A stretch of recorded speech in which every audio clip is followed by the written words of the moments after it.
அனைவருக்கும் வணக்கம்.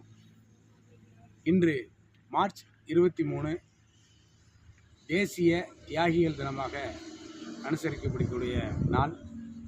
இந்த நாள் எதற்காக தியாகிகள் தினமாக கொண்டாடப்படுகிறது அப்படின்னு பார்த்தோம்னா, நம்ம சுதந்திர போராட்ட காலகட்டத்தில் புரட்சிகர வீரர்களாக இருந்த பகத்சிங், சிவராம் ராஜகுரு, சுகதேவ் தாப்பர் ஆகிய மூவரும் சுதந்திர போராட்டத்துக்காக அவங்க பண்ண வேலைகளுக்காக ஆங்கிலேய பிரிட்டிஷ் அரசால் இன்றைக்கி தூக்கிலிடப்பட்ட நாள்.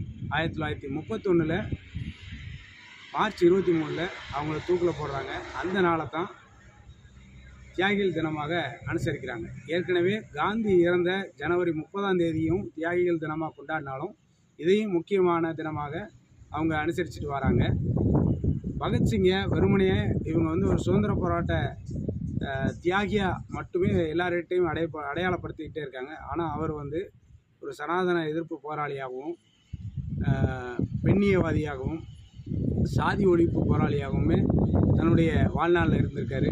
குறைந்த வயதிலேயே இவ்வளோ வேலைகளை செஞ்சு அவர் தூக்கிலிடப்பட்ட இந்த தினத்தின் மூலமாக பகத்சிங்கை நாம் நினைவு கூறுவோம். நன்றி. அடுத்த ஒரு தினத்தில் சந்திப்போம்.